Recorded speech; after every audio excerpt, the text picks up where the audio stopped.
आप टीचर हैं, बच्चों को पढ़ाते हैं, लेकिन आज के टाइम में एक टेक्नोलॉजी है, वो भी बच्चों को पढ़ा रही है, एआई चैट जीपीटी। तो आपको क्या लगता है कि छोटे बच्चों को क्या एआई और चैट जीपीटी का यूज करके पढ़ाई करनी चाहिए या नहीं? हर चीज़ के दो पहलू होते हैं, पॉजिटिव और नेगेटिव। ये तो डिपेंड करता है यूज़ करने वाला कि उसका किस प्रकार से यूज़ करता है। तो आज के टाइम में ज़्यादा बेहतर क्या आपके हिसाब से, ऑनलाइन एजुकेशन सिस्टम या offline education system? Online education ने बिल्कुल ही बच्चों को इतना ज़्यादा मतलब कहते हैं ना आइसोलेशन में धकेल दिया सर आजकल के बच्चों को।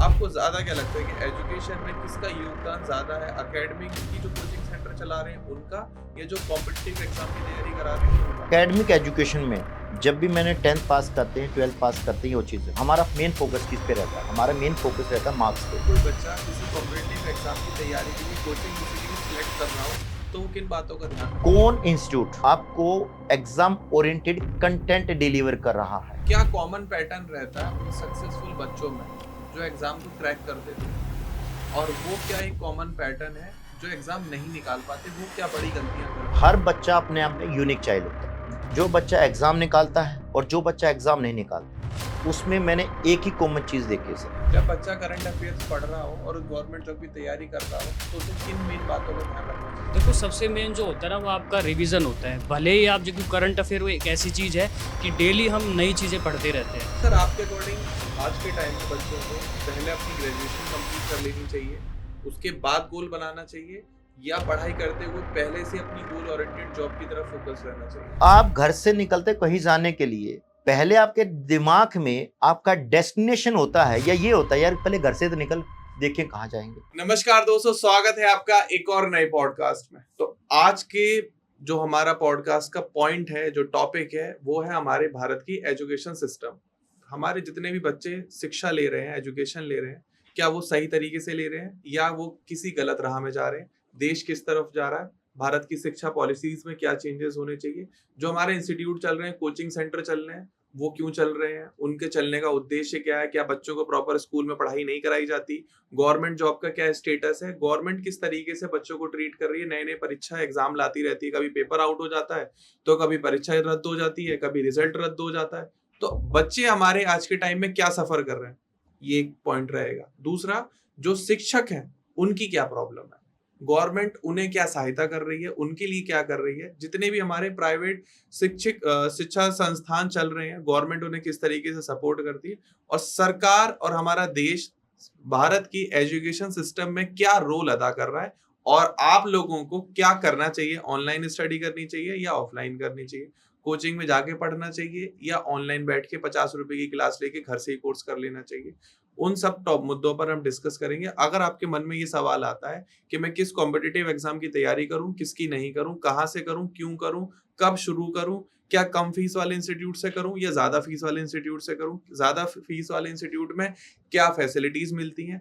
जो आज के टाइम में टीचर सेलिब्रिटी बन चुके हैं, बड़े बड़े इन्फ्लुएंसर बन चुके हैं, क्या वही अच्छा पढ़ाते हैं या वो टीचर जो अभी सेलिब्रिटी नहीं बन पाए हैं वो अच्छा पढ़ाते हैं? तो हम बहुत सारे अलग अलग मुद्दों पे डिस्कस करेंगे, लेकिन मैं ये मेक श्योर करूंगा कि इस अकेले पॉडकास्ट में, इस 1 घंटे के कन्वर्सेशन में एक भी सवाल ऐसा नहीं रहेगा बच्चे के मन में जो वो कोई दूसरा पॉडकास्ट देखे और उसमें वो सवालों के जवाब ढूंढने की कोशिश करे। तो बिना किसी देरी के हम अपने गेस्ट का स्वागत करते हैं, प्रदीप मलिक सर का, जो कि रन करते हैं बीएस कोचिंग सेंटर दिल्ली में। नमस्कार सर। नमस्कार सर। कैसे हैं आप? बहुत बढ़िया, आप बताइए सर। एकदम बढ़िया। तो प्रदीप मलिक जी, पहला सवाल आपसे यही है, आप टीचर हैं, बच्चों को पढ़ाते हैं, लेकिन आज के टाइम में एक टेक्नोलॉजी है, वो भी बच्चों को पढ़ा रही है, एआई चैट जीपीटी। तो आपको क्या लगता है कि छोटे बच्चों को क्या एआई और चैट जीपीटी का यूज करके पढ़ाई करनी चाहिए या नहीं? देखो सर, टेक्नोलॉजी हर चीज़ के दो पहलू होते हैं, पॉजिटिव और नेगेटिव। ये तो डिपेंड करता है यूज करने वाला कि उसका किस प्रकार से यूज करता है जी। अगर हमें टेक्नोलॉजी का यूज करना है तो कब करना है, किस हद तक करना है, यूज करने से पहले आपको पता होना चाहिए। क्योंकि कहते हैं ना, excess of everything is bad. Exactly. अगर आप मीठा भी ज्यादा खाओगे तो एक टाइम के बाद में आपका जहर का काम करेगा। तो लाइकवाइज ये जो टेक्नोलॉजी है, आपने बताया एआई या चैट जीपीटी, अगर हम मुझे कोई कहीं पे कोई समस्या आई, आज के बच्चे के साथ जो मेनली प्रॉब्लम हो रही है, सवाल है नहीं समझ में आया, तुरंत मैंने उसका सोल्यूशन निकाला और आंसर पे टिक कर दिया। उसका जवाब भी मैं नहीं देखूंगा कि उसका सोल्यूशन उसने कैसे कैसे दिया है, उस समाधान को जो उसने सोल्यूशन दिया है उसको भी नहीं समझूंगा। सीधा जवाब मिलेगा ना, टिक करके आगे बढ़ जाऊंगा। लेकिन जब अगर हम एग्जाम देने के लिए जाएंगे तो वहां पे कौन सी टेक्नोलॉजी, कौन सी एआई काम करती है, तो बच्चों को डायरेक्ट किसी भी इस प्रकार की टेक्नोलॉजी का यूज करने से पहले सबसे पहले उस प्रॉब्लम में अपने दिमाग से उसका सॉल्यूशन निकालने की कोशिश करनी चाहिए। क्योंकि जब तक हम अपने माइंड को क्रिएटिव नहीं बनाएंगे, अपनी खुद की थिंकिंग डेवलप नहीं करेंगे और हम केवल टेक्नोलॉजी पे डिपेंड रह करके उसका सॉल्यूशन ढूंढने की कोशिश करेंगे, तो मेरा दिमाग पैसिव मोड पे चला जाएगा। पैसिव मोड पे चला जाएगा तो कल कोई भी किसी भी प्रकार की प्रॉब्लम आएगी तो मैं इस प्रकार से इजी सॉल्यूशन की तरफ भागूंगा।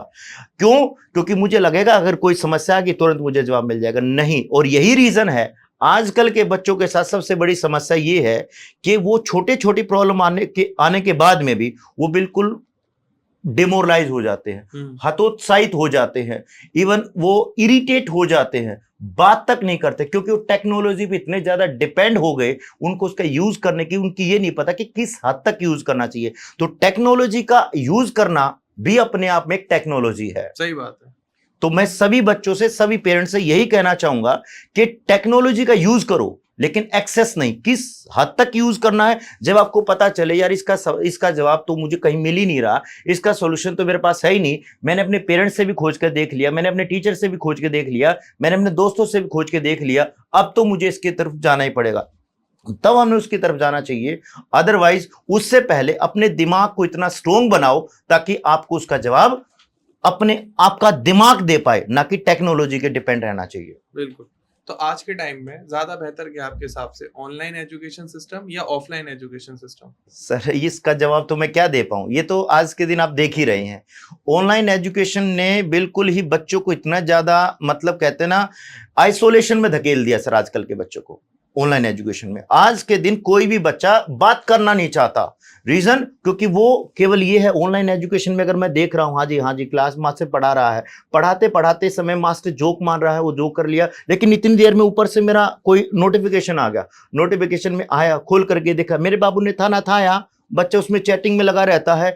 कब वहां पे बच्चा 1 सेकंड की नोटिफिकेशन देखने के लिए गया था, लेकिन कब वहां पे 1 घंटा लगा देगा। ऑनलाइन वाले मास्टर को कैसे पता चलेगा कि जो हमारा बच्चा है वो पढ़ रहा है या अपनी ऑनलाइन चैटिंग में घुसा पड़ा है? पेरेंट्स की नजर में मेरा बच्चा तो घंटों से पढ़ रहा है क्योंकि ऑनलाइन उसकी क्लास चल रही है, लेकिन बच्चा घंटों से बैठा है या फोन का यूज कर रहा है या पढ़ रहा है, इसका जवाबदेही किसकी है? क्योंकि कोई भी ऑनलाइन टीचर के पास इस प्रकार का कोई रिकॉर्ड नहीं होता कि मेरे बैच में इतने बच्चे पढ़ रहे हैं और इतने बच्चे पढ़ नहीं रहे, इतने बच्चे अभी लाइव हैं, इतने बच्चे अभी लाइव नहीं हैं, इतने बच्चों ने होमवर्क किया है, इतने बच्चों ने होमवर्क नहीं किया, इतने बच्चों को समझ में आया, इतने बच्चों को समझ में नहीं आया। लेकिन यहीं अगर मैं ऑफलाइन एजुकेशन की बात करूं, सर ऑफलाइन एजुकेशन तो कमाल की होती है, उसका तो कोई जवाब ही नहीं होता। ऑफलाइन एजुकेशन में होता क्या है, एक तो सबसे पहली चीज वहां पे डिसिप्लिन मेंटेन होता है। आप वहां पे मान लो 3 घंटे की, 4 घंटे की, 5 घंटे की, 6 घंटे की, जितने घंटे की आपकी पर्टिकुलर क्लास है, मुझे पता है कि मुझे क्लास में टाइम से पहुंचना, टाइम से नहीं पहुंचूंगा तो वहां पे जो भी XYZ टीचर खड़ा होगा वो मुझे पूछेगा कि हाँ भाई लेट कैसे हो गया। लेकिन वहां पे अगर ऑनलाइन में तो इस प्रकार का कोई सुविधा है नहीं, मैं देखूं ना देखूं, कब देखूं, कोई भी ये चीज नहीं होगी। जब मैं पढ़ रहा हूं तो मैं 3-4 घंटे पूरा का पूरा फोकस होकर के, टीचर जो पढ़ रहा है तो मैं मजबूर हूं नोट्स बनाने के लिए, क्योंकि कभी भी मेरा टीचर मेरी नोटबुक चेक कर सकता है। हाँ जी, खड़े हो जाओ, मुझे कभी भी किसी भी सवाल का जवाब मुझसे खड़ा करके पूछ सकता, वहां पे कौन पूछेगा। यानी कि ऑनलाइन एजुकेशन में बच्चा पढ़ता है लेकिन मैक्सिमम पैसिव मोड में चले जाते हैं। देखो 3 प्रकार के बच्चे होते हैं सर, 3 प्रकार के स्टूडेंट होते हैं। एक तो होता है ब्रिलियंट स्टूडेंट। ब्रिलियंट स्टूडेंट के लिए ऑनलाइन एजुकेशन सबसे बेस्ट है जी। क्यों? क्योंकि उसका टाइम बचता है, वो अपने घर पे बैठ के कर सकता है। और ब्रिलियंट स्टूडेंट को सर किसी भी माहौल में कहीं पे पढ़ा दो वो रिजल्ट देगा। उसके लिए माहौल ऑनलाइन ऑफलाइन कोई फर्क नहीं पड़ता, क्योंकि उसका खुद का ब्रिलियंट माइंड है, क्योंकि उसका अपने माइंड के ऊपर कंट्रोल्ड है, वो फोकस्ड होकर के पढ़ता है। जैसे अर्जुन थे, उनके लिए सिर्फ और सिर्फ अपना लक्ष्य दिखाई देता है, बाहर से ढोल भी बज रहा हो उनके कोई फर्क नहीं पड़ता। ढोल देखने के लिए जाएंगे कि हाँ भाई वहां पे कोई किसी प्रकार की कोई जलसा निकल रहा क्या नहीं कर, उनको पता है कि मैंने सवाल करने हैं। तो ब्रिलियंट स्टूडेंट के लिए ऑनलाइन एजुकेशन बेस्ट है, नो डाउट। लेकिन फिर एक होते फिर एवरेज टाइप के स्टूडेंट, और ये होता है बिलो देन एवरेज स्टूडेंट। अब हो क्या गया है, ऑनलाइन एजुकेशन इतनी सस्ती बना दी है, वहां पे बच्चा एवरेज वाला था या बिलो देन एवरेज वाला था, वो भी ऑनलाइन की तरफ जाने लग रहा है। वहां पे उसको कुछ समझ में ही नहीं आ रहा, समझ में नहीं आ रहा, तो उसका टाइम भी खराब हो रहा है, या पर्टिकुलर बैच में वो पैसे भी दे रहा, वो भी जा रहे हैं, और बच्चे को कोई रिजल्ट नहीं मिलेगा। क्योंकि उसको जब समझ में ही नहीं आएगा, बच्चा कह रहा है, हाँ उसको एक चीज समझ में आएगी, टीचर मसालेदार बातें कर रहा है, टीचर मोटिवेशन दे रहा है, मसालेदार बातें कर रहा है, इधर उधर राजनीति की बातें कर रहा है, उसको मजा है, उस चीज में आएगा। या अब मैं क्या बोलूं सर, आपको पता है आज के दिन जो ऑनलाइन वाले टीचर हैं, वो उनकी कोई किसी प्रकार की जवाबदेही तो होती नहीं है। क्यों? क्योंकि किसका बच्चा कहां पढ़ रहा है ये पेरेंट्स को भी नहीं पता होता, कौन बच्चा पढ़ रहा है, कौन कहां का है, उसका क्या बैकग्राउंड है, ये टीचर को कोई नहीं पता होता। लेकिन अब जब मैं ऑफलाइन एजुकेशन की जब बात करता हूं, पर्टिकुलर बच्चा जब एडमिशन लेने के लिए आता है, कहीं भी पढ़ने के लिए जाता है, तो उसके साथ उसके पेरेंट्स भी आते हैं। पेरेंट्स को पता होता है कि भाई हमारा बच्चा फलाने फलाने कोचिंग सेंटर में या फलाने फलाने स्कूल में या उस जगह पे वहां पे जा रहा है जी। तो वहां पे अगर वो जा रहा है तो कभी भी किसी भी टाइम जा करके वो उस पर्टिकुलर स्टूडेंट की रिपोर्ट ले सकते हैं, उसके बारे में जानकारी ले सकते हैं। मेरा बच्चा क्लास में आ रहा है जी, कितना होमवर्क कर रहा है, रिजल्ट क्या दे रहा कितना है, पढ़ाई कर रहा है, उसका पिछली बार टेस्ट हुआ था, टेस्ट में क्या था क्या नहीं था, कभी भी आकर के पूछ सकता है। कल टाइम पे आया था नहीं आया था, टाइम पे आता है या नहीं आता। लेकिन ऑनलाइन में किसकी जवाबदेही होती है? आई एम सॉरी सर, एक मैं बहुत गंभीर बात बोलना चाह रहा हूँ, पता नहीं मुझे हमें बोलना चाहिए नहीं बोलनी चाहिए, लेकिन देसी आदमी देसी टीचर है, क्योंकि 2006 से लगे पड़े, 20 साल पुराने टीचर हैं। जो आजकल के जो नए टीचर आए हैं उस टाइम पे तो हो सकता है, आई एम सॉरी टू से, ये क्या करेंगे, मुझे बोलने की जरूरत नहीं, आई एम सॉरी, मैं किसी पे पर्टिकुलर पर्सनली कमेंट नहीं करना चाहूंगा। ऑनलाइन एजुकेशन में कोचिंग लेने के लिए बच्चा चाहता है, बच्चे ने किस पर्टिकुलर टीचर का बैच परचेज किया, पेरेंट्स को कुछ नहीं पता। बच्चा फिर उसके साथ साथ में बच्चा लाइब्रेरी ज्वाइन करता है, पेरेंट्स को लगता है कि मेरे बच्चे ने ऑनलाइन बैच परचेज किया हुआ है, पर्टिकुलर किसी भी लाइब्रेरी में जाकर के वो पढ़ाई कर रहा है, रिजल्ट देगा। लेकिन एक सवाल है सर, और सभी पेरेंट्स से मेरा सवाल है, वो बहुत गंभीर सवाल है। आपने कभी ये सोचा है, आपके गली मोहल्ले में, आपके आसपास में, ये सवाल करते समय मैं थोड़ा सा मायूस हो रहा हूं, आपके गली मोहल्ले में, आपके आसपास में, जहां पे ना ही तो कोई बड़ा एयरपोर्ट है, ना ही कोई बड़ा रेलवे स्टेशन है, ना ही बड़ा कोई किसी भी प्रकार का टूरिस्ट स्पॉट है, टूरिस्ट प्लेस है, फिर भी इतने सारे ये ओयो होटल क्यों खुल रहे हैं? मुझे बताने की समझाने की कोई जरूरत नहीं है। क्या रीजन है सर इसका? कौन बच्चे होते हैं, कौन लोग होते हैं, कौन टूरिस्ट होते हैं? आई एम सॉरी टू से, सभी का नहीं कह रहा, लेकिन मैक्सिमम कभी इसका जवाब ढूंढने की कोशिश करना कि क्या रीजन है कि गली गली में 499, 299, 699 कौन होते हैं ये लोग? बताने की जरूरत नहीं, आपको इसका जवाब मिल गया होगा। तो अपने सभी पेरेंट्स से ये भी कहना चाहूंगा, कई बार ऑनलाइन एजुकेशन सस्ता बैच परचेज करने के चक्कर में असल में सस्ता नहीं पड़ता, ऑफलाइन से महंगा पड़ता है सर। सही बात है। ऑफलाइन से महंगा क्यों पड़ता है? एक तो हर महीने लाइब्रेरी की फीस अलग से जाएगी, एक आज पर्टिकुलर एक बैच ले लिया, बैच के साथ साथ में थोड़े दिन के बाद में ऑनलाइन वाला टीचर आएगा कि बच्चों हमारा एक पर्टिकुलर इस चीज का स्पेशल बैच आ रहा है, प्रैक्टिस बैच आ रहा है, ये चीज हो रही है हमारी, ये चीजें खरीद लो, ये चीजें खरीद लो। यानी कि ऑफलाइन वाले से बहुत ज्यादा महंगा पड़ गया। लेकिन ऑफलाइन में तो आपने एक बार बैच परचेज कर लिया, सारा का सारा स्टडी मटेरियल मिल जाएगा, आपको वहीं पे बैठ करके पढ़ने का पूरा मौका मिलता है, और कभी भी टीचर जाकर के अपने बच्चे की रिपोर्ट कर सकते हैं। लेकिन वहां पे इस प्रकार के होगी, ये समस्या होगी, तो आपके बच्चे की जवाबदेही किसकी होगी? क्या कभी किसी ऑनलाइन टीचर से इस प्रकार की जवाबदेही की आप उम्मीद कर सकते हो? लेकिन ऑफलाइन से आप उम्मीद कर सकते हो। तो सबसे जो मेन प्रॉब्लम आ रही है ऑनलाइन में, वो आइसोलेशन की आ रही है। दूसरा, ट्रांसपेरेंसी क्लियर नहीं है कि कौन पढ़ाएगा कौन नहीं पढ़ाएगा। तीसरा, बच्चे जो है लाइब्रेरी के नाम पर जाते हैं बाहर, बट चीजें उल्टी करने लगते हैं। चौथा, मुझे जो लगा कि ऑनलाइन एजुकेशन बेस्ट है ब्रिलियंट स्टूडेंट के लिए, एवरेज और पुअर स्टूडेंट को ऑफलाइन ही जाना चाहिए, राइट? हाँ सर, क्योंकि देखा देखी है, भेड़ चाल हमारे हिंदुस्तान में। आप ऑनलाइन पढ़ाते हैं? हम तो, हमारा हाइब्रिड मोड पे चलता है सर, ऑफलाइन कम ऑनलाइन चलता है। हम ऑनलाइन उसी बच्चों को देते हैं। देखो ऑनलाइन भी जरूरी है, हम ये नहीं कह रहे कि ऑनलाइन भी जरूरी है। हाइब्रिड मोड पे इसलिए चलाना जरूरी है, मेन हमारी क्लास चलती है ऑफलाइन मोड पे। लेकिन मान लो किसी दिन किसी कारणवश आप क्लास में नहीं आ पाओ, आपकी तबीयत खराब हो जाए, आप साथ साथ में पैरेलली आप कोई अपनी एजुकेशन अर्जित करें, कोई एकेडमिक क्वालिफिकेशन ले रहे हो, तो वहां पे आपके एग्जाम हो जाए, आपके घर में परिवार में किसी प्रकार का कोई फंक्शन हो जाए, आप क्लास में नहीं आ पाओ, 1 दिन 2 दिन 4 दिन 5 दिन 10 दिन आप क्लास में नहीं आ पाएंगे, तो आपका तो आपकी क्लास से लिंक टूट जाएगा। इसलिए वो लिंक ना टूटे, इसलिए हम उन्हीं बच्चों को ये कहते हैं कि भाई अगर नहीं आ पाओ तो आप वो सेम क्लास आप अपने फोन पे जहां कहीं भी है देख सकते हैं, लेकिन केवल असिस्ट के तौर पे उसको मेन नहीं बनाना। मेन आपकी क्लास चलेगी ऑनलाइन ही, क्योंकि वहां पे होता क्या है, जब हम ऑफलाइन पढ़ते हैं सर, टीचर से ज्यादा हम स्टूडेंट से भी सीखते हैं। आपने क्या किया, आपने क्या किया, मुझे कोई समस्या आई, मैंने अपने दोस्त से पूछ लिया, इस दोस्त से पूछ लिया, कौन से फॉर्म निकलने वाले हैं, कौन से फॉर्म नहीं निकलने वाले, ये हमें वहां पे पता चलता रहता है। वहां पे घर बैठ करके या फिर लाइब्रेरी में बैठ करके तो दूसरी प्रकार की चीजें होंगी, वहां पे किसी की कोई प्रति जवाबदेही नहीं होगी। अब आइसोलेशन की जो बात कर रहे हैं, अब क्योंकि बच्चा पेरेंट्स से बात करना बंद कर गया है, क्योंकि फोन में इतना ज्यादा घुस गया है, सोशल मीडिया है या इंस्टाग्राम, ये क्या कर रहे हैं, हम रील्स देखते जा रहे हैं, रील्स पे रील्स देखते जा रहे हैं, लेकिन बातें नहीं कर रहे। हमने एक दूसरे से बात करना बंद कर दिया सर, और ये बहुत भयंकर समस्या है मेरे देश की। क्यों? पेरेंट्स से बच्चा बात नहीं करेगा तो उसका समाधान, रियल समाधान कौन निकाल के देगा?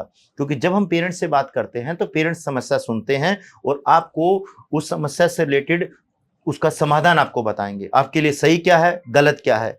क्यों? क्योंकि कोई भी बाहर का बंदा होगा वो आपको सही डायरेक्शन नहीं देगा। जीवन में, लाइफ में फ्रेंड्स अनलिमिटेड मिलेंगे, बचपन से लेकर के बुढ़ापे तक, पता नहीं अलग अलग लेवल पे हमारे फ्रेंड्स बनते हैं।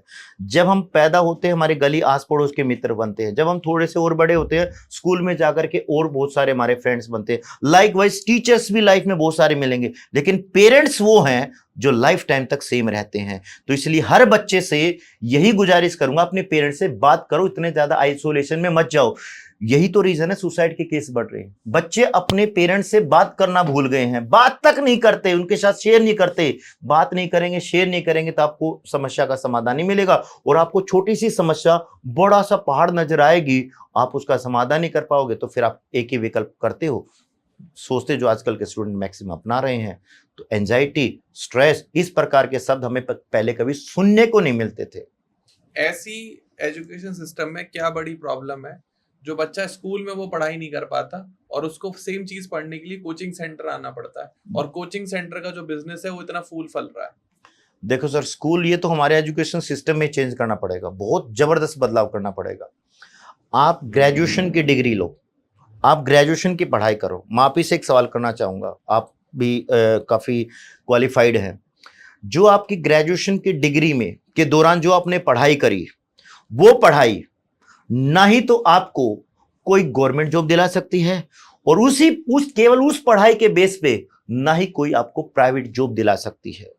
सबसे पहले तो सरकार को अपनी एजुकेशन पॉलिसी में वो बदलाव करना चाहिए कि हमारे जैसे कोई भी कोचिंग सेंटर है या उसकी जरूरत ही क्यों पड़ी है, आप उसी के अनुसार अपनी एजुकेशन दो ना, कि जो बच्चा की करने के बाद में कोई पर्टिकुलर डिग्री लेने के बाद में, ताकि उस डिग्री का, उस एजुकेशन का, उस स्किल का आगे मुझे लाभ मिल सके।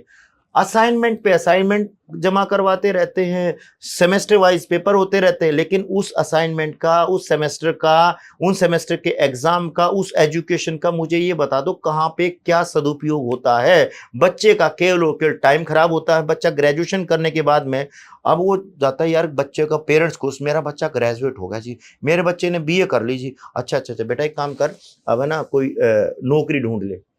बच्चा गवर्नमेंट जॉब के लिए फॉर्म भरता है, यार गवर्नमेंट जॉब में तो वो पढ़ाई आ रही है जो मैंने ग्रेजुएशन में पढ़ी नहीं।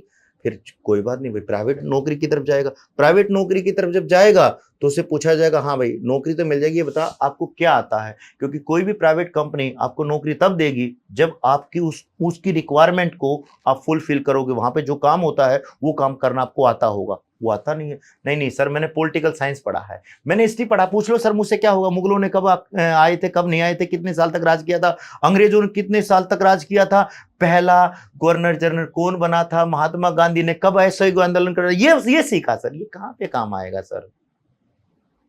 तो हमें, हमारे सरकार को ये एजुकेशन में बहुत बड़ा बदलाव करने की जरूरत है।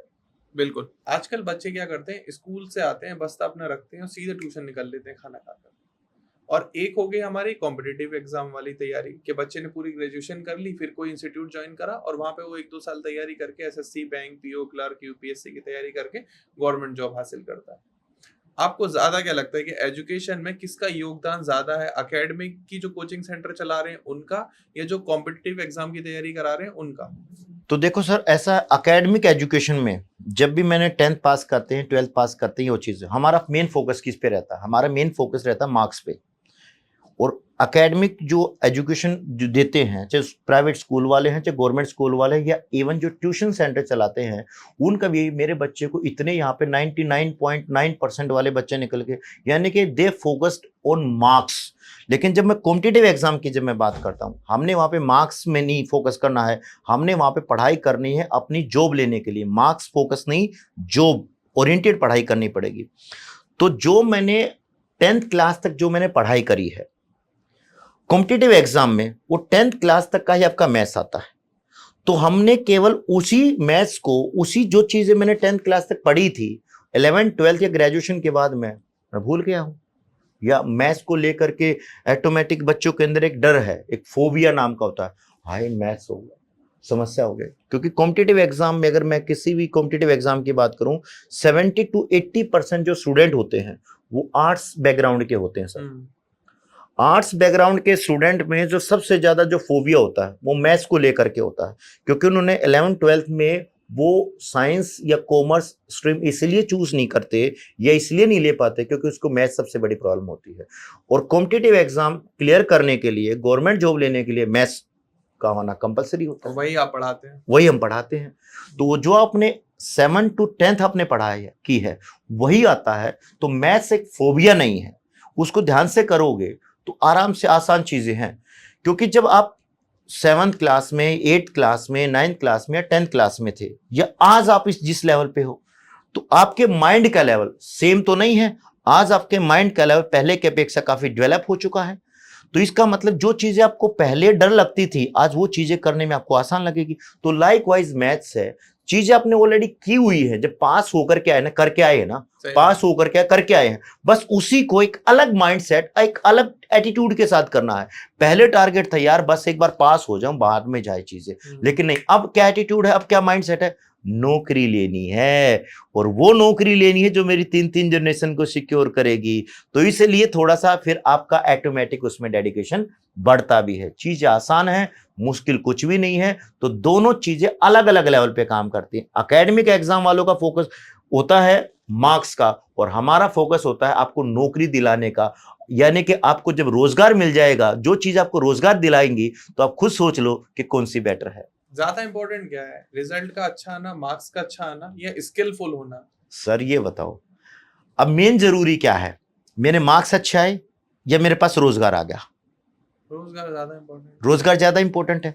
मैंने ग्रेजुएशन, पोस्ट ग्रेजुएशन की डिग्री ले ली, मैंने बीएड भी कर लिया, लेकिन फिर भी मैं किसी प्राइवेट स्कूल में 10-15 हजार की नौकरी कर रहा हूं या कर रही हूं। जो मैक्सिमम लड़कियां जेबीटी बीएड करने के बाद में प्राइवेट स्कूल में अपनी चली जाती है, और यही लगभग उनकी सैलरी होती है 15-20-25 हजार के मैक्सिमम ये चीज होते। लेकिन मान लो मैंने केवल 12th पास करके कोई सरकारी नौकरी ले ली जो सेफ और सिक्योर जोन में चली गई, जो 60 साल के लिए सिक्योर हो गई, तो आप खुद बताओ कि इंपॉर्टेंट क्या है। मुझे बताने की जरूरत है, आप खुद समझदार हैं। मान लीजिए आपको शिक्षा मंत्री बना दिया जाता है भारत का, तो आप क्या बड़ा बदलाव करेंगे हमारे एजुकेशन सिस्टम में? इतना बड़ा सवाल अगर आपने पूछा है, तो सबसे बड़ा बदलाव यही है, स्किल डेवलपमेंट प्रोग्राम। जो हमारे प्रधानमंत्री जी जब 2014 में आए थे, तो उन्होंने काफी फोकस किया था कि बच्चों की स्किल के ऊपर काम करो, लेकिन वो कहीं ना कहीं चीजें जुमला बन करके रह गई, धरातल पे नहीं उतरी। लेकिन अगर मोदी जी जो लेकर के आए थे, उन सारी चीजों का अगर धरातल पे उतरा हो जाता, तो हमारे जो युवा हैं, जो आज के दिन, हम सॉरी टू से, जो कॉकरोच बनते फिर रहे हैं, उनको करने की जरूरत नहीं है। उनको बेरोजगारी का तख्ता लेके घूम रहे हैं, उनको कुछ करने की जरूरत नहीं है, क्योंकि बच्चों के पास स्किल की सबसे ज्यादा कमी है। चाइना में और हम में क्या प्रॉब्लम है सर, क्या दिक्कत है कि चाइना से हम आगे निकल गए किस चीज में, जनसंख्या में। जो हमारे बुजुर्गों ने बिल्कुल धड़ल्ले से किया है, जो काम करने में एक्सपर्ट है। मुझे आई एम सॉरी बोलने की जरूरत नहीं है, लेकिन स्किल डेवलपमेंट में क्या दिक्कत है, वहां पे एजुकेशन सिस्टम में कितनी चीजें हैं। भारत 150 करोड़ की आबादी का देश है जी। अभी मैं कल ही देख रहा था, फीफा वर्ल्ड कप होने वाला है, फीफा वर्ल्ड कप होने वाला है, वहां पे आपको तिरंगा झंडा नहीं मिलेगा। तिरंगा झंडा नहीं था फीफा वर्ल्ड कप में, जो इतने सारे देशों का वो चीज था। और इतने बड़े देश में ओलंपिक होते हैं, कॉमनवेल्थ गेम होते हैं, तो बताओ हमारे देश में कितने गोल्ड मेडल आते हैं और चाइना में कितने गोल्ड जाते हैं या दूसरे देशों में कितने गोल्ड जाते हैं। रीजन क्या है, वहां पे स्किल ओरिएंटेड एजुकेशन दी जाती है कि बच्चे के अंदर कौन सी स्किल डेवलप करनी चाहिए, कौन सी नहीं करनी चाहिए। लेकिन हमारे यहाँ पे वो चीज है ही नहीं, यहाँ पे वही पुराने ठर्रे पे काम कर रहे हैं। उसमें सबसे ज्यादा बहुत बड़ा बदलाव करने की जरूरत है। वहां पे 2 से 3 साल के बच्चों को स्विमिंग पूल में फेंक दिया जाता है, पेरेंट्स ऑब्जर्व करते रहेंगे, बच्चा अपने आप तैरना सीखता है और वो तैर करके बाहर आ जाता है। नहीं वो दिक्कत आती है तो उसके वहां पे उसको स्पोर्ट्स सिस्टम दिया जाता है। और हमारे यहाँ पे बच्चा बड़ा हो जाता है, सबसे पहले तो बच्चे को बिल्कुल हाय मेरा बच्चा, हाय मेरा बच्चा, कुछ ना हो जाए। बच्चे को इतना कमजोर बना दिया कि बच्चा कुछ कर ही नहीं पाता, उसको हम स्किल डेवलपमेंट की ट्रेनिंग दे ही नहीं पाते। बस ये है कि हाँ पहले मार्क्स के पीछे भाग दो, मार्क्स के पीछे भाग दो। लेकिन मार्क्स से ज्यादा हमें अपनी स्किल के ऊपर काम करना पड़ेगा। और किसी भी प्रकार की स्किल हो सकती है, स्किल ओरिएंटेड हमने एजुकेशन बनानी पड़ेगी, ना कि केवल मार्क्स ओरिएंटेड एजुकेशन होनी चाहिए। आमिर खान की एक मूवी है, आपने देखी होगी, 3 इडियट्स। क्या था कि भाई योग्यता की तरफ भागो, कामयाबी झक मार के आएगी। सही बात। तो स्किल इंपॉर्टेंट है, ना कि मार्क्स इंपॉर्टेंट है। आप जो है सक्सेस के पीछे मत भागो। स्किल नहीं, कोई और शब्द यूज करा है क्या, याद है आपको? मुझे भी याद नहीं है सर। वो यही बोलता है कि सफलता आपके पीछे, कोई नहीं, कोई अच्छा आपका स्टूडेंट देख रहा होगा ये वीडियो एट दैट मोमेंट, तो आप कमेंट करके बताना कि आमिर खान ने उस टाइम पर क्या डायलॉग मारा है 3 इडियट्स में। मुझे भी सर बहुत टाइम हो गया वो मूवी देखे हुए। कोविड के बाद एजुकेशन में क्या बड़ा बदलाव आया? कोविड के बाद में तो एजुकेशन में बहुत बड़ा बदलाव आ गया। कोविड से पहले के जो बच्चे थे सर, मेंटली काफी स्ट्रोंग होते थे। क्यों? क्योंकि उस टाइम से पहले बच्चे जैसे कि ऑफलाइन क्लास में आते थे, क्लास में बैठे बैठे हल्का सा झगड़ा हो गया तो झगड़ा सुलझा दिया, अगले दिन प्यार में प्रेम हो गया, कोई दिक्कत नहीं है। ग्राउंड में खेलने के लिए जाते थे, झगड़ा हो गया, अगले दिन फिर वहीं पे खेलते मिलते थे। यानी कि कोई किसी प्रकार का पर्सनल द्वेष नहीं रखते थे। लेकिन आज के दिन बच्चे इंटरेक्शन खत्म हो गया है, एक दूसरे से मेल मिलाप कम होता जा रहा है, आइसोलेशन जो शब्द हमने पहले यूज किया है। तो जब ये होता जा रहा है, अगर हल्का सा कोई किसी को कुछ कह देता, मुझे ऐसे कैसे कह दिया, इतना ज्यादा पर्सनल लेवल पे लेके चले जाता है, जिससे कोई भी क्राइम का रूप वो चीजें लेती चली जाती है। अब हम देख रहे हैं छोटी छोटी बातों पे क्राइम का रूप क्यों लेती जा रही है, इतने ज्यादा क्राइम क्यों बढ़ते जा रहे हैं? फ्रस्ट्रेटेड है लोग, एंजाइटी में है, क्योंकि ये कहीं ना कहीं फिर उसके बाद का ही परिणाम है, उससे पहले और उसके बाद में आप ये चेंज देख सकते हैं।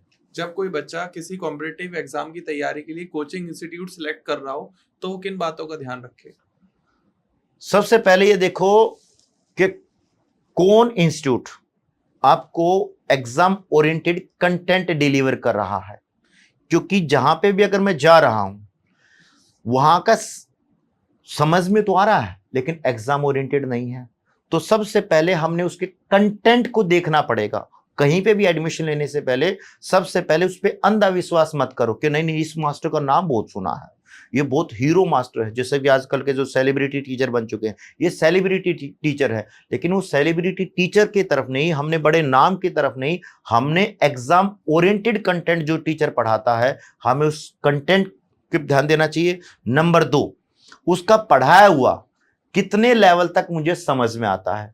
नंबर 3, अगर मुझे समझ में, आज तो समझ में आ गया, एडमिशन लेने के बाद में अगर कहीं पे मुझे कोई प्रॉब्लम आई तो कहां से मुझे अपनी समस्या का समाधान जल्दी मिलने के चांसेस होंगे, कहीं पे कोई मुझे डाउट आएगा, ये वाला कोचिंग सेंटर वो है जो मेरे डाउट आने के बाद में मेरा डाउट तुरंत करेगा। एक वो होते हैं कि एडमिशन ले लिया, उसके बाद में अगर बच्चे को कोई भी समस्या आती है तो उसके डाउट्स क्लियर करने के बजाय उनको पोस्टपोन करते रहते, टालते रहते। ऐसे में बच्चे से कोई गुनाह तो नहीं हो गया। उसने आपको चूज किया, पे विश्वास करके आपके पास एडमिशन लिया। वो केवल एक एडमिशन नहीं होता सर, वो किसी माँ बाप की एक उम्मीद होता है, एक घर का अपना चिराग होता है। उसकी 3-3 जनरेशन उस पर डिपेंड होती है, मम्मी पापा हस्बैंड वाइफ, और उसके बच्चे किस डायरेक्शन में जाएंगे, उसका भविष्य किस डायरेक्शन में जाएगा, 3-3 जनरेशन का ये महत्वपूर्ण होता है। इसलिए हर कोचिंग सेंटर को कम से कम ये ध्यान रखना चाहिए, वो आपके लिए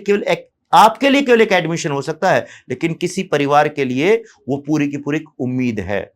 तो किसी भी के पास एडमिशन लेने से पहले, कहीं पे जाने से पहले पूरा का बैकग्राउंड देखो, उससे तुरंत टेबल पे बातचीत करो कि मैडम या सर, अगर मुझे इस प्रकार की कोई समस्या आएगी, आपकी तरफ से क्या एश्योरिटी दी जा रही है कि एक तो आप एग्जाम ओरिएंटेड पढ़ाएंगे, और पढ़ने के दौरान मुझे कभी भी महीने बाद, 2 महीने बाद या इवन बाद में कभी भी मुझे कोई भी प्रॉब्लम आएगी तो मेरी प्रॉब्लम का समाधान किया जाएगा।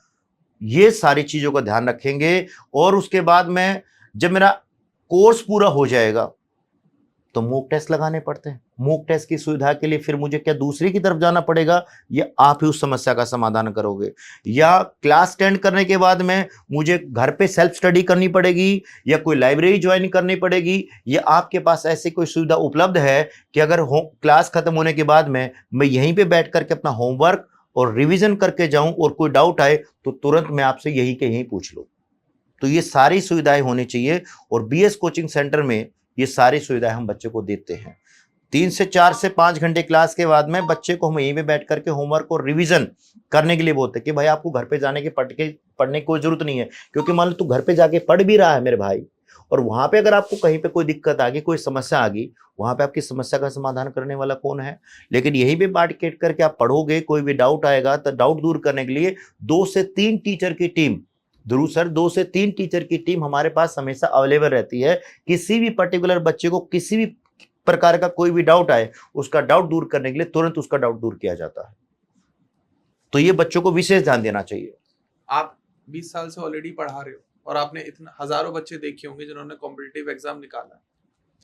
वो एक क्या कॉमन पैटर्न रहता है उन सक्सेसफुल बच्चों में जो एग्जाम को क्रैक कर देते हैं, और वो क्या एक कॉमन पैटर्न है जो एग्जाम नहीं निकाल पाते? वो क्या बड़ी गलतियां करते हैं? मुझे दोनों को डिफरेंशिएट करके बताइए प्लीज, ताकि बच्चे समझ पाए कि उनके अंदर वो पैटर्न और क्वालिटीज हैं या नहीं है। देखो सर, हर बच्चा अपने आप में यूनिक चाइल्ड होता है। जो बच्चा एग्जाम निकालता है और जो बच्चा एग्जाम नहीं निकालता, उसमें मैंने एक ही कॉमन चीज देखी है सर, वो देखी है डिसिप्लिन, कंसिस्टेंसी। जो बच्चा डिसिप्लिन होकर के पढ़ता रहता है, कंसिस्टेंसी के साथ पढ़ता है और पेशेंस रख करके पढ़ता है। देखो सर, हर किसी इंसान का आईक्यू लेवल अलग अलग होता है। हो सकता है कि कोई चीज आपको एक बार में समझ में आ जाए, इनको 2 बार में समझ में आ जाए, और मेरा इतना मोटा दिमाग है कि हो सकता है मुझे 4 बार में समझ में आ जाए।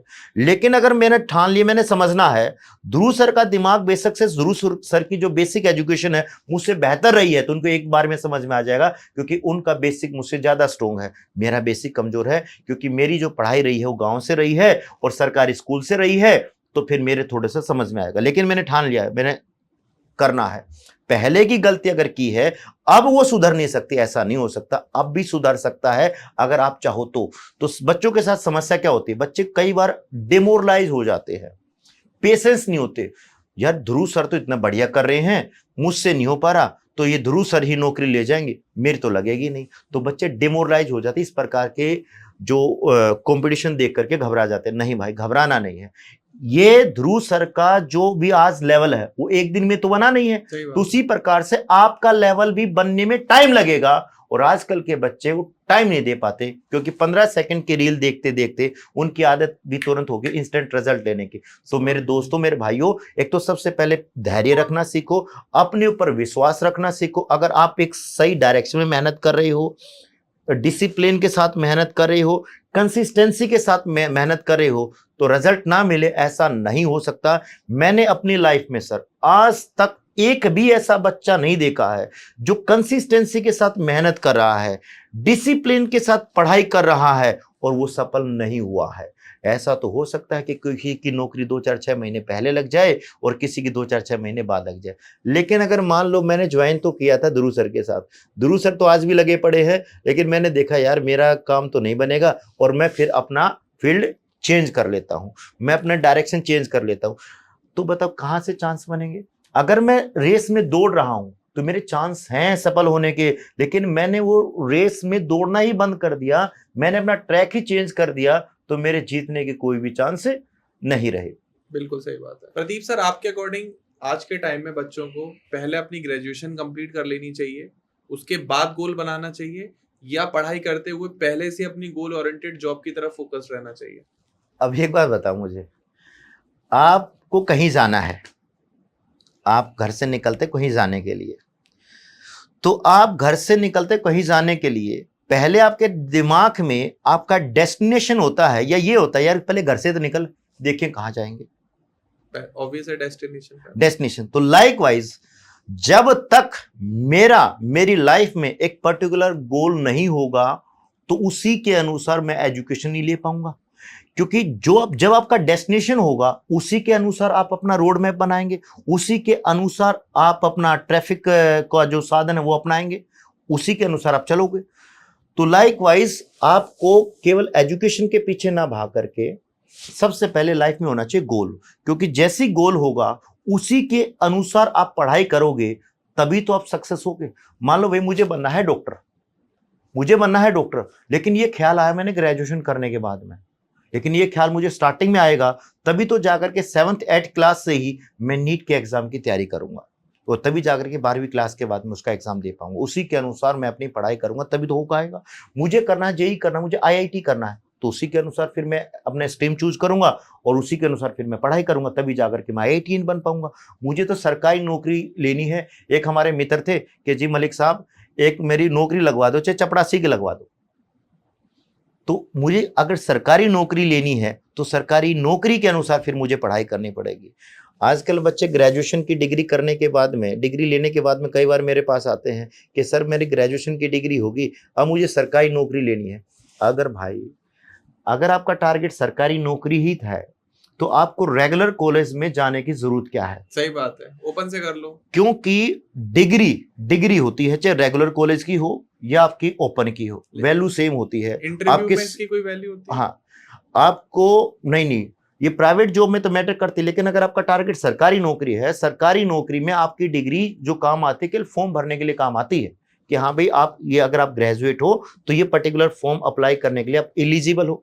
तो वहां पे 3 साल वेस्ट करने की क्या जरूरत है? आपने जैसे 12th पास की, 12th पास करने के बाद में आपको रेगुलर कॉलेज में जाने की बजाय आपको ओपन से अपना एडमिशन लो, और उसके बाद में साइड बाय साइड आप अपनी एग्जाम ओरिएंटेड, जो आपको सरकारी नौकरी का कॉम्पिटिटिव एग्जाम देना है, उस एग्जाम ओरिएंटेड आप अपनी तैयारी स्टार्ट करो, ताकि आपकी जब ग्रेजुएशन हो 3 साल के बाद में, उससे पहले 10th या 12th लेवल पे कोई ना कोई आपका एग्जाम क्लियर हो जाए और डिग्री मिलने से पहले आपके हाथ में तनख्वाह आ जाए, मजा आ जाएगा। तो जो एक सक्सेसफुल स्टूडेंट होता है, जिसका सिलेक्शन हो जाता है, उसका डेली रूटीन क्या रहता है आपके अकॉर्डिंग? क्योंकि आप तो रोज बच्चों से मिलते हो, तो उनको बताते होगे कि भाई कब उठना है, कब सोना है, कब क्या खाना है, कब क्या करना है, और कितने घंटे पढ़ाई करनी है, सबसे इम्पोर्टेंट। सर ये सबसे वाहियात सवाल है, और इसका सबसे वाहियात ही जवाब होगा अगर मैं इसका कोई जवाब दूंगा तो। जी। रीजन, क्योंकि अभी मैंने बताया था हर इंसान अपने आप में यूनिक है, हर किसी की रूटीन अलग अलग होती है, हर किसी का अपना माइंडसेट अलग अलग होता है।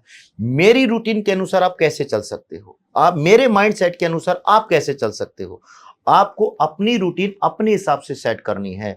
आपको किस टाइम पे पढ़ना बेहतर है, सुबह, शाम, दोपहर, रात को, आप अपने अनुसार देखिए। आप अपने घर का माहौल देखिए कि मेरे घर में कुछ ऐसा माहौल है कि रात में पढ़ना बेहतर है, मेरे घर में कुछ ऐसा माहौल है कि रात में आएंगे तो पढ़ाई हो ही नहीं पाएगी, तो मेरे लिए दिन में पढ़ना बेहतर है, या मैं रात में जग ही नहीं पाऊंगा, मेरे लिए दिन में पढ़ना बेहतर। अगर मैं अपनी भी बात करूं, सर मैं रात को 9 बजे के बाद में जग ही नहीं सकता, और 4 बजे के बाद में सो नहीं सकता।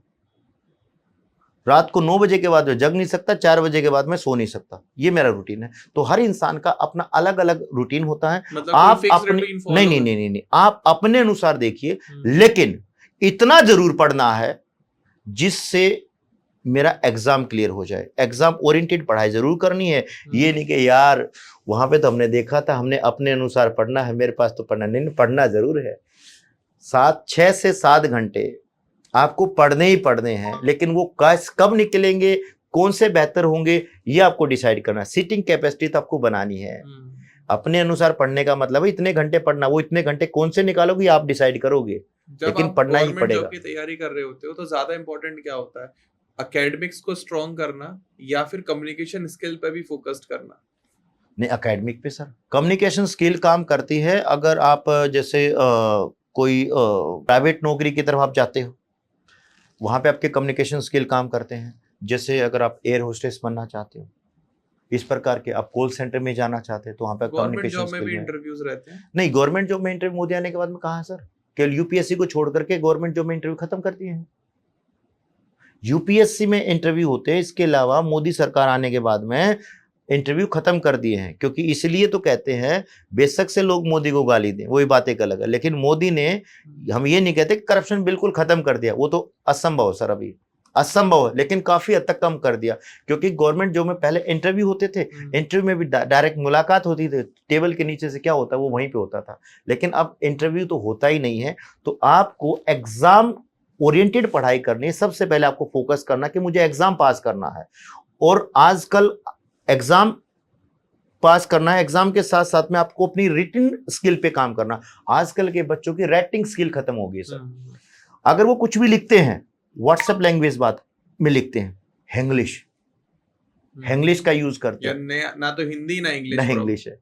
तो हमने अपनी राइटिंग स्किल, क्योंकि अगर मैं सीजीएल के एग्जाम की बात करूं या पर्टिकुलर किसी भी एग्जाम की बात करूं, आजकल मैक्सिमम एग्जाम में तो ये ऑब्जेक्टिव एग्जाम होता है, वहां पे कुछ कंप्यूटर की स्किल काम करती है, लेकिन उसके साथ साथ में बच्चों को आज के दिन कई सारे एग्जाम में उसकी राइटिंग स्किल चेक करने के लिए दे दिया जाता है कि बच्चों को अगर लिखने के लिए दिया जाए, लिख कितना पाता, वहां पे बच्चे बाहर हो जाते हैं।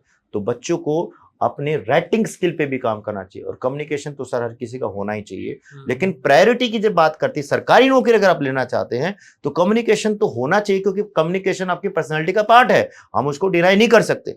Communication is the part of your personality. लेकिन अगर आपका टारगेट सरकारी नौकरी है तो सरकारी नौकरी में आपके एकेडमिक प्लस आपके राइटिंग स्किल ये मैटर करते हैं ज्यादा। जो बच्चा आउट ऑफ दिल्ली है और आपसे पढ़ना चाहता है, आपका स्टूडेंट बनना चाहता है, बट प्रॉब्लम ये है कि वो बिहार से बिलोंग करता है, वो झारखंड से बिलोंग करता है, अब आपके पास वो कोचिंग में आए और कुछ दिन पढ़ के वापस अपनी लोकेशन पे जाके ऑनलाइन क्लासेस करे, या आप चाहते हैं कि वो कॉन्टिन्यूस कोचिंग में ही टाइम दे जब तक उसका सिलेक्शन ना हो जाए? क्या बेस्ट प्रोसेस रहेगा? देखो सर, बेस्ट प्रोसेस तो ये है, चाहे बच्चा बिहार से है या कहीं से है, जो मेरे पास से या कहीं पर भी जाए, जरूर नहीं कि हम ये नहीं करें कि हम सबसे बेस्ट है, नहीं सर। हर वो इंसान बेस्ट होता है जिसको ये 3 चीजें जो मैंने बताई उसको फुलफिल करता है, क्योंकि हर टीचर अपनी तरफ से अपना बेस्ट देने की कोशिश करता है। तो अगर हमारे पास है या कहीं पर भी जाए, उसको 3 चीजों पे काम करना ही पड़ेगा, कंसिस्टेंसी, डिसिप्लिन और पेशेंस के साथ पढ़ना ही पड़ेगा। महीना, 2 महीना, 3 महीने अगर यहाँ पे आएगा और फिर वापस जाएगा, कोई फायदा नहीं, मत आओ। हमें जब तक पढ़ाई करनी है, जब तक मुझे मेरी मंजिल मिल नहीं जाएगी। माझी द माउंटेन मैन, जब तक तोड़ेंगे नहीं तब तक छोड़ेंगे नहीं। हमें जब तक पढ़ाई करते रहना है तब तक मेरी सरकारी नौकरी लग नहीं जाएगी। इतना तो आपको मैनेज करना ही पड़ेगा। माँ बाप का क्या रोल होता है एक सफल बच्चे के करियर में? माँ बाप का ही रोल होता है। 3 पहिए होते हैं सर, पेरेंट्स, स्टूडेंट और टीचर। अभी टीचर के तो मैंने बताया आपको, लाइफ में बहुत सारे फ्रेंड्स आते हैं और बहुत सारे टीचर आते हैं, लेकिन पेरेंट्स ही वो हैं जो परमानेंट रहते हैं। किसी भी टीचर के पास अगर बच्चा पढ़ने के लिए जाएगा, वहां पे एक लिमिटेड टाइम होता है या लिमिटेड समय के लिए होता है। इतने दिन पहले आया और इतने टाइम के लिए जोड़ रहा है और इतने घंटे के लिए आ रहा है। लेकिन पेरेंट्स ने तो, वो बच्चा जन्म से लेकर के अब तक पेरेंट्स के साथ है, तो पेरेंट्स का तो सबसे अहम योगदान होता है। जितने ज्यादा पेरेंट्स अवेयर होंगे एजुकेशन को लेकर के, उसके एम को लेकर के, उतने ही बच्चे के सफल होने के चांसेस बढ़ जाते हैं। मैं ये नहीं कहूंगा कि अगर बच्चे पेरेंट्स अवेयर हैं तो उनके बच्चे नकारा या निकम्मे नहीं होते, हो जाते हैं, एक्सेप्शन केस होता है। लेकिन अगर पेरेंट्स अवेयर होते हैं तो उनके बच्चों के सफल होने के चांसेस ऑटोमेटिक बढ़ जाते हैं। अगर पेरेंट्स इतने ज्यादा अवेयर नहीं होते तो उनके बच्चों को सफलता पाने के लिए बाकी बच्चों की अपेक्षा स्ट्रगल ज्यादा करना पड़ता है, क्योंकि वहां से उनको किसी प्रकार का सपोर्ट सिस्टम मिलता नहीं है, क्योंकि उनके पेरेंट्स को उतना ज्यादा एजुकेशन की नॉलेज होती नहीं है। तो बेचारे कुछ करना चाहेंगे तो आजकल के बहुत सारे पेरेंट्स कहते हैं हाँ तू मुझे बताएगा, तू सिखाएगा। ये ऐसे नहीं होता, लेकिन बच्चे को पता है। तो पेरेंट्स को भी थोड़ा सा, अगर उसको कोई किसी चीज की नहीं पता है तो उसको किसी चीज के बारे में जानकारी अगर मिल रही है, जानकारी लेना कोई गलत बात नहीं होती। तो पेरेंट्स को अगर किसी चीज की जानकारी नहीं है तो उसको लेना चाहिए, अगर अपने बच्चे को कामयाब करना चाहते हैं तो।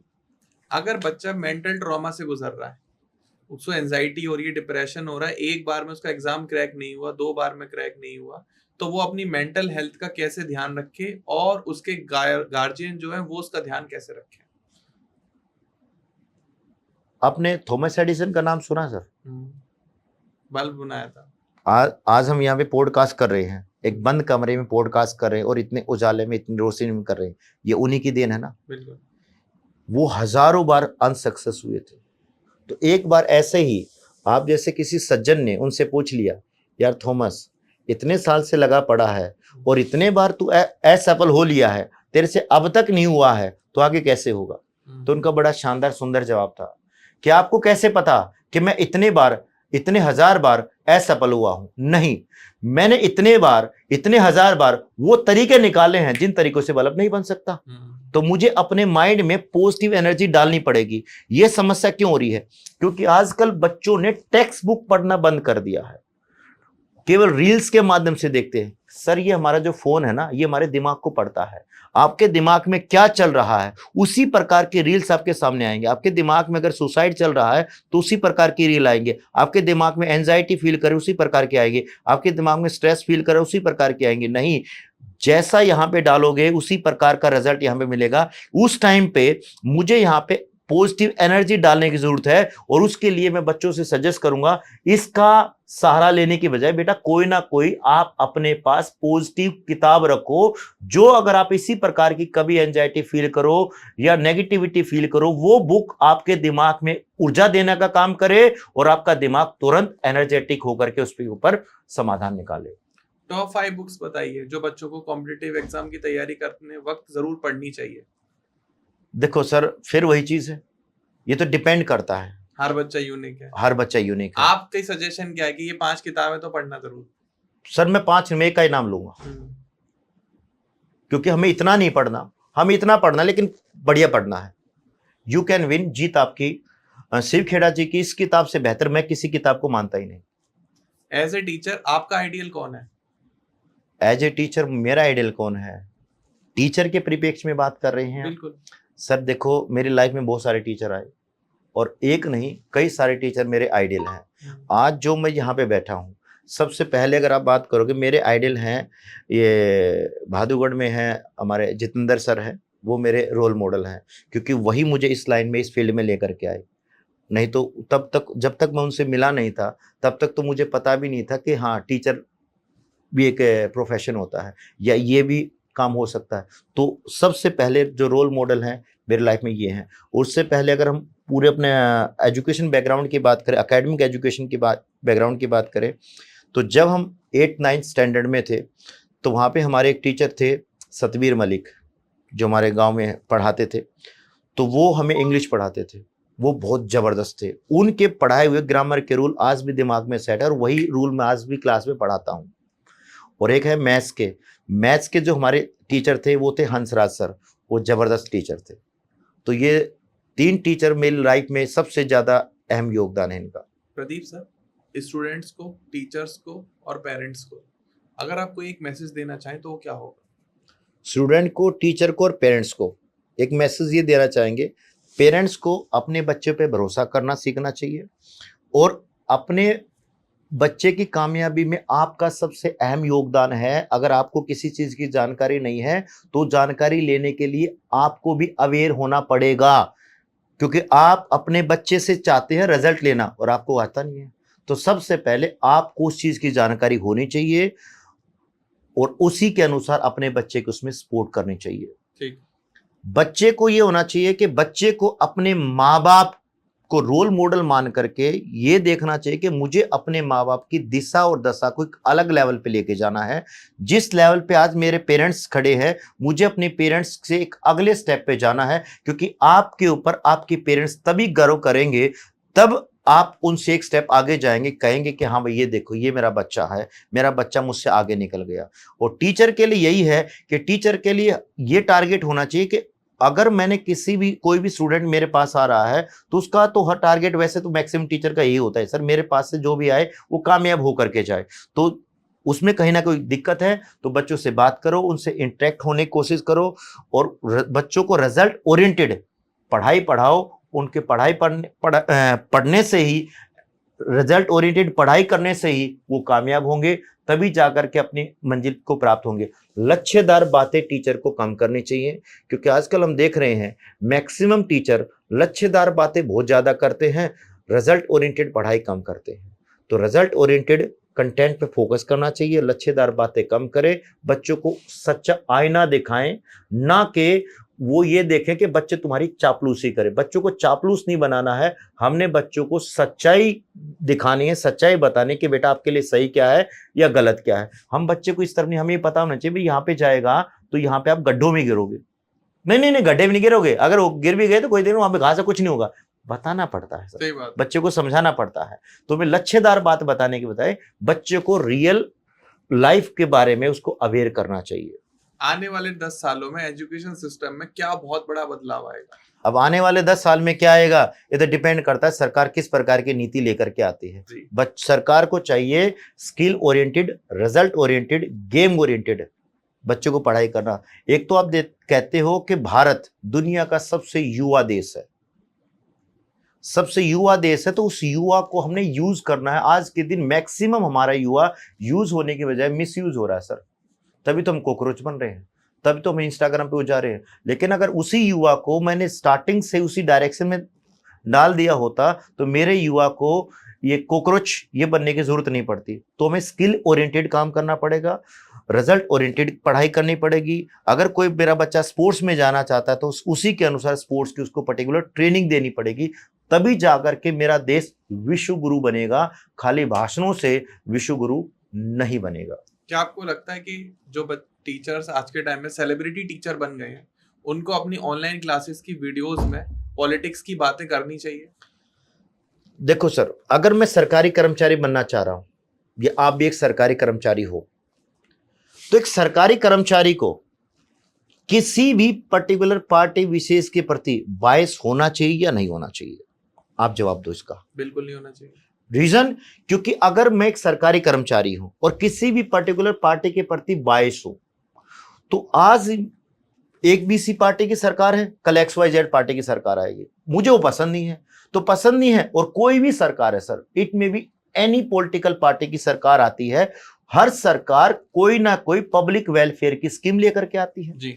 और अगर मैं किसी पर्टिकुलर पार्टी के प्रति बायस हूं तो उस पर्टिकुलर जो भी सरकार ने स्कीम लॉन्च की है वो ढंग से काम धरातल पे उतरेंगे नहीं तो नुकसान किसका होगा? नुकसान डायरेक्ट आपका पब्लिक का होगा।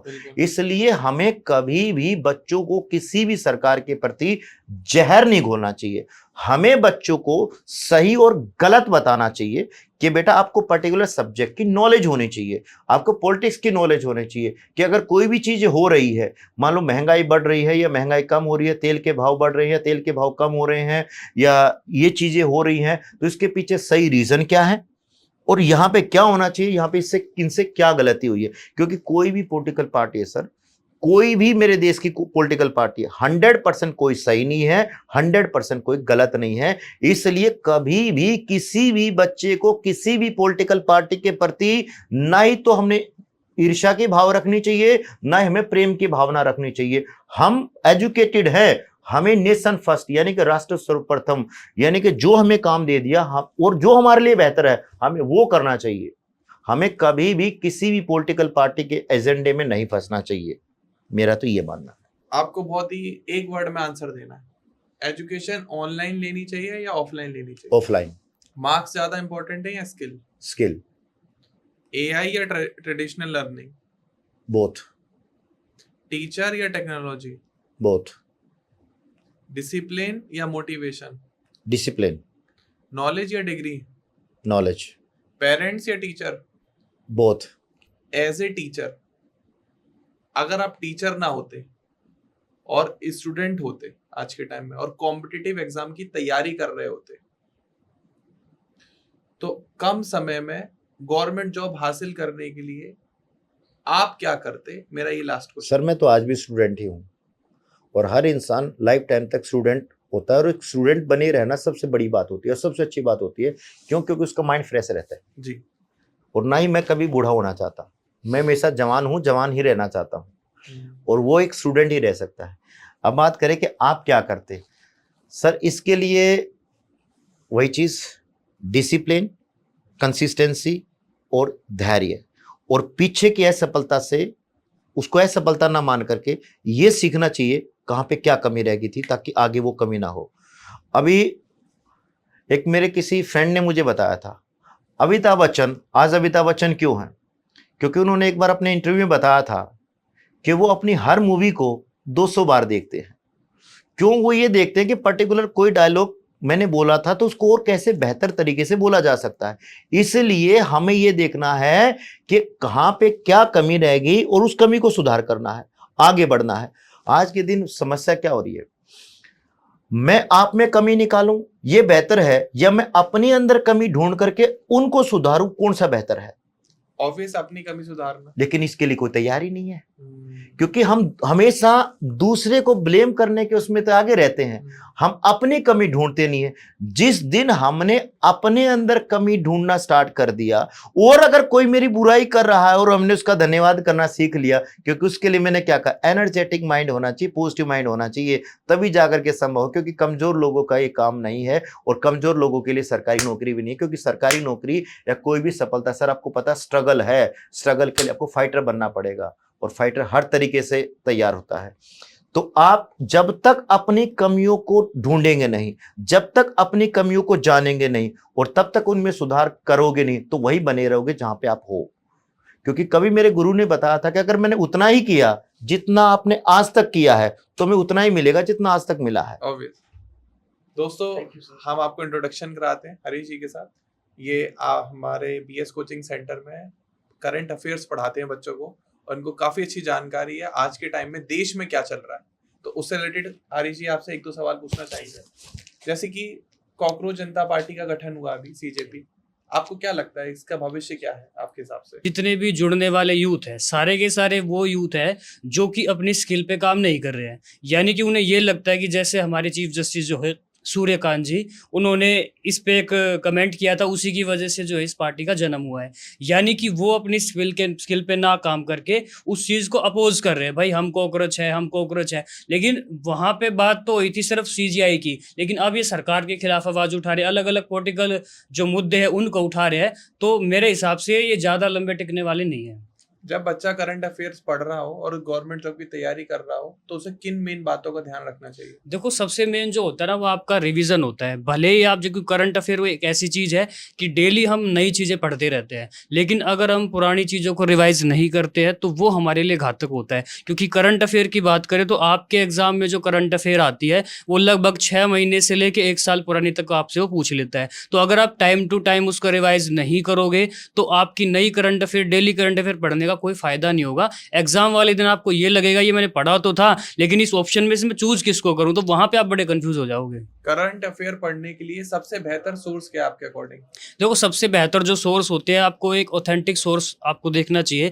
जैसे अगर मैं बात करूं कि मैं कहां से करंट अफेयर देखता हूं, तो आपकी एक वेबसाइट है, गवर्नमेंट वेबसाइट पीआईबी की वेबसाइट। तो वहां से आपको ऑथेंटिक चीजें मिलती है कि कोई भी सरकार स्कीम लेके आती है, या किसी प्रकार की अपॉइंटमेंट होती है, या कोई भी हमारा एग्रीमेंट होता है किसी भी देश के साथ, तो वहां पे हमें ऑथेंटिक न्यूज मिलती है, जिसके माध्यम से मैं जल्दी से जल्दी उन चीजों को सीख पाता हूँ कम टाइम में।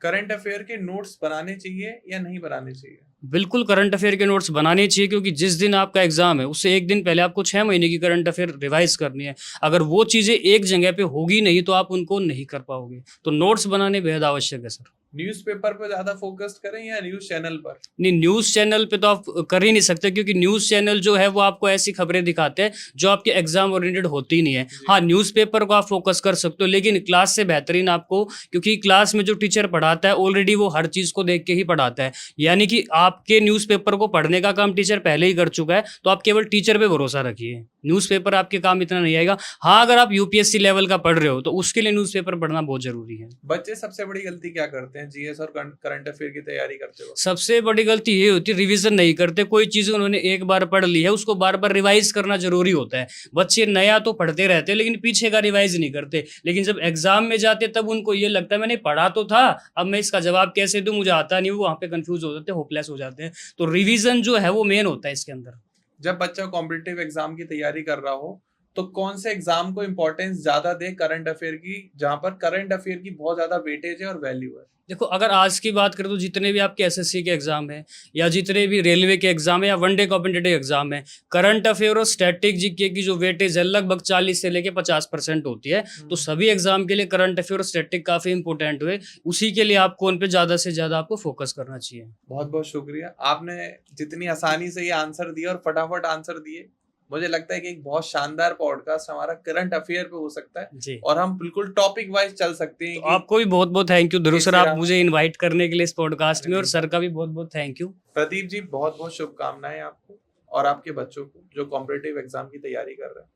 तो this is all about the competitive exam and the education system. Skill oriented हम गवर्नमेंट से ये रिक्वेस्ट करेंगे कि स्किल्स पर फोकस करो, बेहतर है, ना कि बच्चों को घोड़ा बनाओ गधा नहीं बनाओ कि आप रटवाए जा रहे हो और भैया जॉब लग जाएगी और उस एजुकेशन को दे रहे हो जिसकी कोई जरूरत ही नहीं है। अब अकबर के कितने बच्चे पैदा हुए थे, इससे हमारा कोई रिलेशन नहीं है, मुझे ऐसा लगता है। ना हम भविष्य में उनके बच्चों से हम सीख पाएंगे कि उनके बच्चों ने क्या करा था। हाँ, उस टाइम की नीतियों के बारे में अगर आप एजुकेशन पे ज्यादा फोकस करोगे कि वो गलतियां करी थी गवर्नमेंट ने, उस टाइम की गवर्नमेंट ने, जो हमें आगे नहीं करनी। हालांकि मुझे ऐसा लगता है कि जो भी हमारा एजुकेशन सिस्टम है, आप उस टाइप के टीचर उसमें ऐड ऑन करो जो कि गवर्नमेंट के लिए अभी काम कर रहे हैं, नीतियां बना रहे हैं, रणनीतियां बना रहे हैं। अगर वो एक गवर्नमेंट बॉडी का पार्ट होंगे तो शायद एजुकेशन बेहतर होगी। दूसरी हमारी रिक्वेस्ट रहेगी कि एजुकेशन को फ्री करने की कोशिश करें। जो एजुकेशन दिन पे दिन महंगी होती चली जा रही है वो फ्री हो जाएगी तो गरीब का बच्चा हो चाहे अमीर का बच्चा हो, वो पढ़ेगा और देश में अपना उतना ही योगदान देगा जितना का बाकी के लोग दे पा रहे हैं। बाकी प्रदीप मलिक सर एंड हरीश जी बहुत बहुत धन्यवाद अपना कीमती समय में देने के लिए। Thank you. आपके सभी बच्चों से, व्यूअर से और हमारे व्यूअर से मैं यही रिक्वेस्ट करना चाहूंगा, कोई भी आपके दिमाग में क्वेश्चन आए related to the competitive exam तैयारी कि सर ये एग्जाम कब आएगा, इसकी तैयारी कैसे करूं, मेरे मन में ये क्वेश्चन आ रहे हैं, मैं 2 बार फेल हो गया, अब मैं दोबारा रीस्टार्ट कैसे करूं, या करंट अफेयर से रिलेटेड आपके दिमाग में कोई भी क्वेश्चन आ रहा हो, नोट्स कैसे बनाएं, शॉर्ट नोट्स कैसे बनाएं, रिवीजन कैसे करें, कितने घंटे पढ़ें, किस कोचिंग में जाके पढ़ें, किस लोकेशन से पढ़ें, ऑनलाइन पढ़ें, ऑफलाइन पढ़ें, हाइब्रिड पढ़ें, मन में जो भी सवाल आ रहा हो प्लीज कमेंट सेक्शन पे आप जरूर पूछ लेना। आपको सर की डिटेल डिस्क्रिप्शन में मिल जाएंगी। अगर आप कॉम्पिटिटिव एग्जाम की तैयारी करना चाहते हो तो आप डायरेक्ट कांटेक्ट कर सकते हैं। बहुत बहुत धन्यवाद यहाँ तक हमें समय देने के लिए। ये वीडियो अगर आप यहाँ तक देख रहे हो तो बहुत बहुत शुक्रिया, थैंक यू सो मच। हम फिर एक ऐसी पॉडकास्ट बनाएंगे आपके लिए और इंफॉर्मेटिव एजुकेशन आपको देते रहेंगे। Thank you so much for watching. Like कर देना, शेयर कर देना और सब्सक्राइब बटन दबा देना। अब हमारी जर्नी शुरू हो रही है पॉडकास्ट की यहाँ से इस चैनल पर। Thank you so much. Thank you sir. Thank you sir.